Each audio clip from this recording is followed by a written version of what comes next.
တင်ကားဒီစကလုံးကိုကြားလိုက်တာနဲ့စစ်မီပြင်ကိုစိုးမိုးထားပဲဘယ်သူမှမရှင်နိုင်နဲ့တမနီသားရဲကြီးတစ်ကောင်ကိုမြင်ရောက်မိကြမှာပဲနော်ဒါပေမဲ့အခုနောက်ပိုင်းတွေ့နေရတဲ့ပုံဒီဗီဒီယိုဒီမှာတော့အဲ့ဒီလိုမဟုတ်တော့ဘူးမီးလောင်ပျက်စီးနေတဲ့တင်ကားအပုံလိုက်ကြီးတွေပဲတွေ့နေရတယ်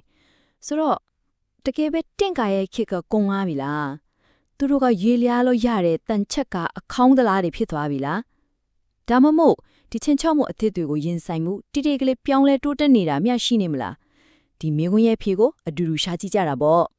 ့ဒီမှာချိလိုက်တာဒီကနန်2350တေဒါကဘာလဲဆိုတော့ယူကရိန်းစစ်ပွဲအတွင်းယူရှာတက်တီရဲ့စစ်လက်နက်ပစ္စည်းဆုံးရှုံးမှုစရင်မှာဒီစရင်ကို Oryx အထွက်ကဓာတ်ပုံဗီဒီယိုအထောက်ထားတွေနဲ့တစ်ခုချင်းစီတေချာမှတ်တမ်းတင်ထားတာ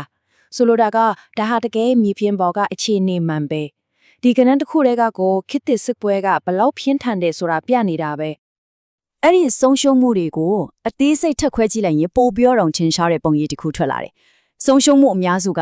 ပစ္စည်းဆိုတဲ့ခေါင်းစဉ်အောင်မှာရှိနေတယ်တနည်းပြောရရင်ပြန်ပြလို့မရတော့လောက်အောင်ကိုလုံးဝကိုဖြစ်စီခံလိုက်ရတာဒါကတင်ကားလို့တန်ချက်ကရဲ့နေရခန့်နိုင်ရင်အပေါ်မှာမေးကုန်းထုတ်เสียကြီးဖြစ်လာတာပေါ့ဟုတ်ပြီဒါဆိုရင်တင်ကားတွေဘာကြောင့်ဒီလောက်ထိအထီနာနေရောက်တာလ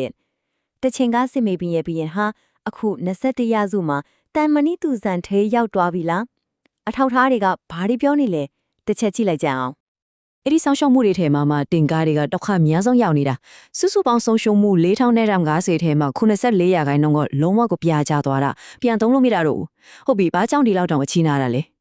အဖြေကတကယ်ကိုရိုးရှင်းတဲ့လောက်ကြောက်စရာကောင်းတယ်ဒေါ်လာသိန်းချီတန်တဲ့တင်ကားကြီးတစ်စီးဒေါ်လာရကနန်းလောက်ပဲတန်တဲ့ drone တေးတေးလေးတစ်စီးရဲ့လက်ချက်နဲ့ပျက်စီးသွားနိုင်လို့ပဲအဲ့ဒါကတကယ်ကိုအခြေအနေကိုပြောင်းပြန်လန်းလိုက်တာပဲဒီလိုအချက်တွေကြောင့်ပဲပေါ့တင်ကားရီခေကုန်မီလာဆိုတဲ့မီးဟုံးကအခုအချိန်မှာအရန်ကိုပေါ်ပြလာဖြစ်လာတာ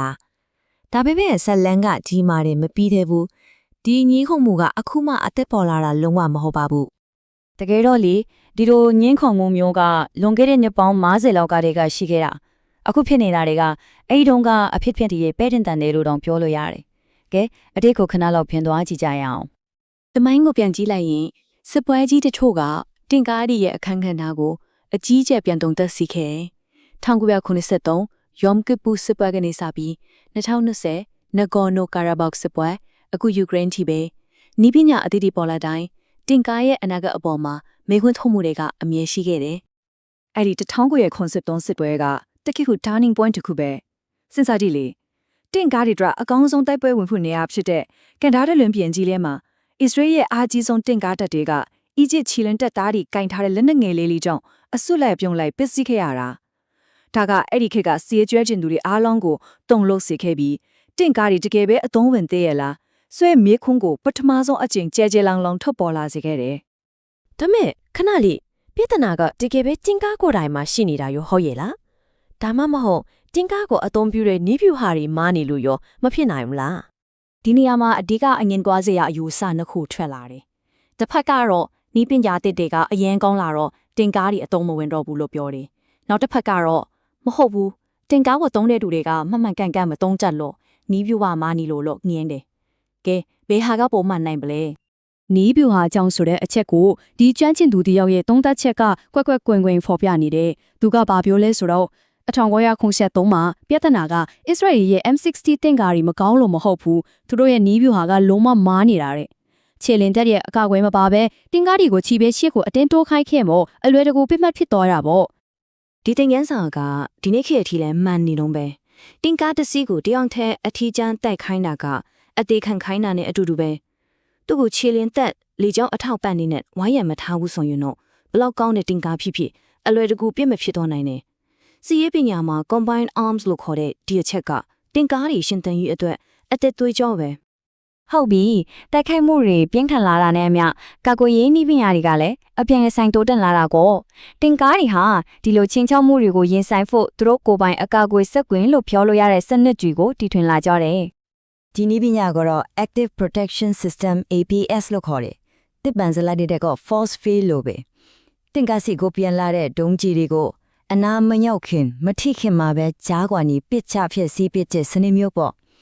့အစ္စရေးလို့ trophy စနစ်ကတော့ဒီနေ့ခေတ်မှာအကြော်ကြားဆုံးပဲကဲဒီအကာအကွယ်စက်ကွင်းကဘယ်တော့အလုပ်လုပ်တယ်ရိုးရိုးလေးပဲအဆင့်သုံးဆင့်တည်းရှိတယ် ပထမဆင့်ကတော့သူ့မှာပါတဲ့ရေဓာတ်တွေကပပလက်360ဒီဂရီကနေပြန်လာတဲ့ဒုံးကြီးတို့ချင်းချောက်မှုတွေကိုထောက်လန်းတယ်